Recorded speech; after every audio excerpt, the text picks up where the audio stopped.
What's up guys, it's Mike with Shallow Reefing, coming back at you with another video. And today, well, it's not quite 6 months, it's like 6 months and 2 weeks because I'm really bad about getting videos out lately. You know, stuff goes on in life. But this is my 6-month update on my 200-gallon in-bay marine. So here is the full shot of the tank, and then I'm gonna zoom in and go to different corals and fish. You can see everyone's pretty happy. Dory's swimming up on the right-hand side, and she's growing like crazy. I think the fish are loving me feeding them twice a day. So the lights are ramping down. I have just the radions on right now, and all the fish just like to chill in this corner over here. Not quite sure why. I think they just kind of like it where the low flow is. Yeah, they're looking great. All the fish are doing awesome. I added a couple more fish to the tank. Added a bicolor blenny and a royal grommet and a purple fire dartfish, and that also died. The purple fire dartfish did not make it. I'm done with fire dartfish. I don't know why. I've acclimated them in the acclimation box for 2 days. Didn't work out. So I think I'm kind of done with that. But looking over here, you can kind of see the corals are doing way better. That dragon sulfadia, oh baby, it's beautiful. And the little frag of it over here is doing awesome too. And then I got some Fisher Hex's corals that I decided to put on this rock structure over here. Yeah, the lights kind of wash out the Walt Disney at the top, but pretty much all right down here is Fisher Hex's corals, and you can't really appreciate the colors on them unless I really zoom in. There you can see kind of like the colors popping a little bit on that. It's kind of hard to do it on a phone, but everything turned out really well with Fisher Hex's corals. Didn't have any losses. Everything's rocking and rolling. Then my Blasto rock is doing pretty great right there. Pretty happy with it. That's one of Fisher Hex's corals. It was the one I was kind of worried about, but it's coloring up really well right now. Everything's kind of looking really good. I'm pretty happy with it. Still dosing 35 milliliters of calcium alkalinity a day. I've been trying to bump up my pH because my pH is kind of chronically low. It's kind of like at 8. So I've been opening up the windows since it's pretty nice out, and it's been getting the pH up to about 8.1, 8.15 for the highs. You can kind of see I have a little bit of algae right there, which I'm not too worried about because, well, I'll swing over to the QT tank and you'll see why I'm not worried about it. I'm kind of overfeeding the tank because I did put algae down in my refugium, and I'll show you a hack that I did later on. That strawberry shortcake did not do well in my 80-gallon, but it is doing really well here. I think it's because I have it like, you know, directly under a light. Pretty much. So it's getting high par. I don't know if you can see this, but that coral right there, the big one, is two-tone. Now it's supposed to be green, and then on the right side it's green, and on the left side it's turning like blue at the tips. So I'm kind of curious to see what it's going to be in the future. And then the two corals that are splitting the pillar in the middle are both Fisher Hexes, and they are looking great. Bird of Paradise is doing awesome. It's getting big. Really happy with that. All the acros down here are starting to encrust on the rock. I mean, those neon green toadstools are just awesome right now. Duncan's looking great. And then my little Duncan frag, which had 1 head on it when I put it in here, has like 7 now. It's insane. Yeah, my flow, I kind of need to fix the flow. The flow is, that's one of the big upgrades I do need to do, is the flow. Granted, the octopulses are amazing and they put out tons of flow, and you can kind of see them just ripping across the top. I have them at about 80% capacity. If I go up a little bit more, I do get a hum and I don't like it, but you can see the water movement's pretty sweet. So I might do a gyre, put on the back wall, maybe here, maybe swing it to that back wall, or get 2 gyres and put them, you know, closer to the front, move the octopulses closer to the back, but you know, who knows? We'll see what I end up doing. Overall, I'm really happy with how the tank's doing. Kind of gotta well, one of my corals, one of Fish X's corals fell. I don't know if you can see it. That snail is like right on top of it. Kind of need to get in there and dig it out and put it back on the little ledge right there. It was splitting right where that, I don't know if you can see it. It's kind of like a white, the epoxy that I put on. I hate that stupid white epoxy. I would never use that again. But, I mean, it is slowly diminishing, but all these acros are doing great. One of the reasons why I need to update the flow or upgrade the flow is because these hammers are just getting pounded right here. I probably need to move them to the back. You can kind of see I got a little dust bowl created right there. These, oh my gosh, this little zoanthid rock is amazing. I'm loving how it's looking right now. Yep, there's Dory, looking great. So overall, the sump is, you know, well, it's a sump. It's a nice sump.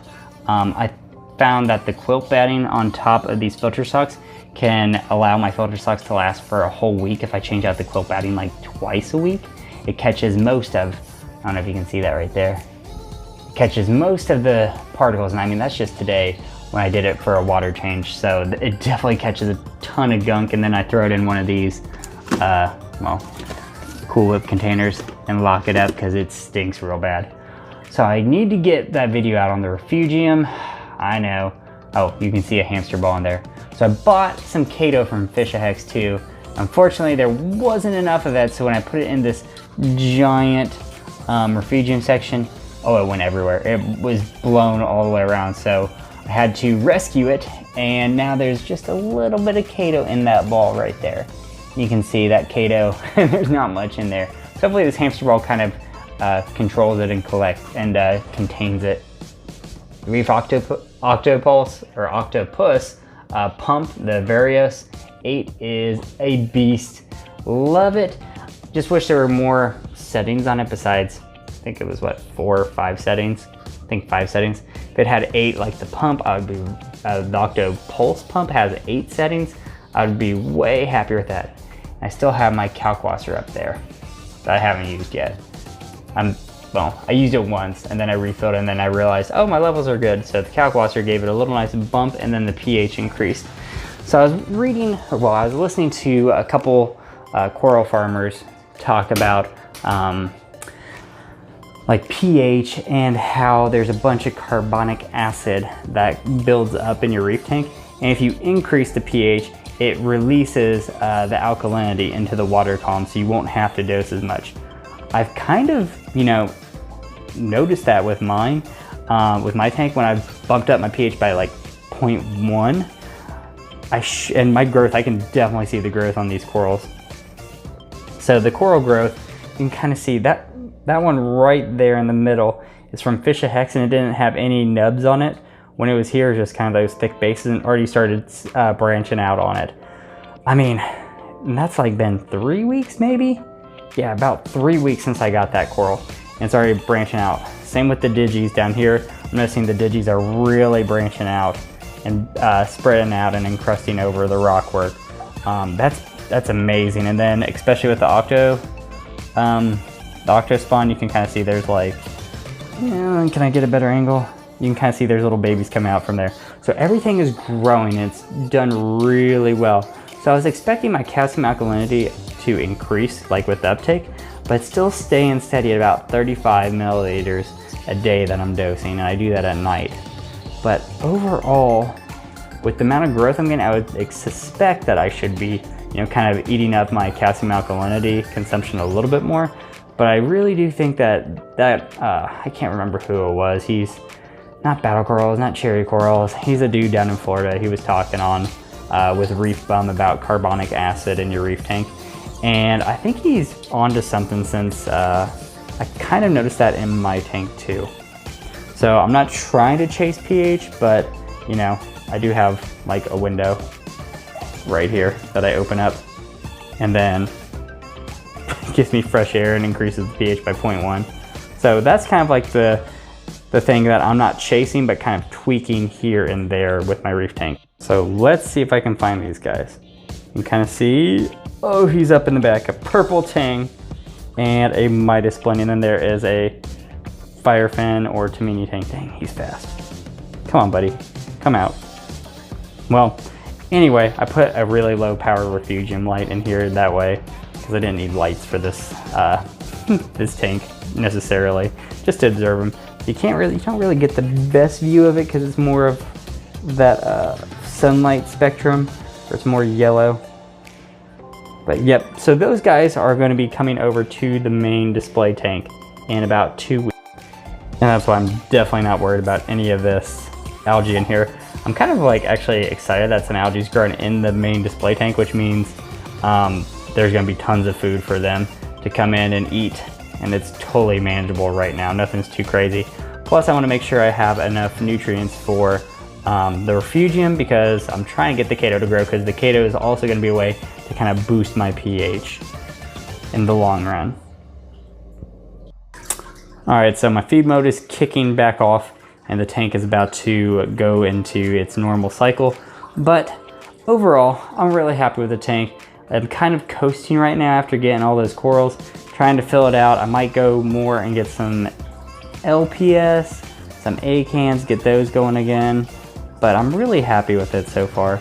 My next thing that I really want to do is do a video on my PAR levels to see if I can use what I learned from BRS to kind of guess what my PAR would be, and kind of do a video of, hey, can you use these videos, guess what your PAR is, and see how accurate it is.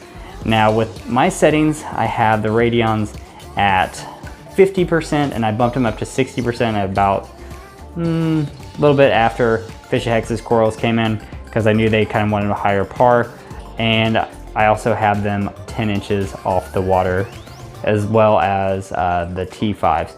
So I'm guessing probably right where that Walt Disney is, probably getting closer to 200 PAR, I would say, with the potential for me to bump it up to like 250, 300 PAR.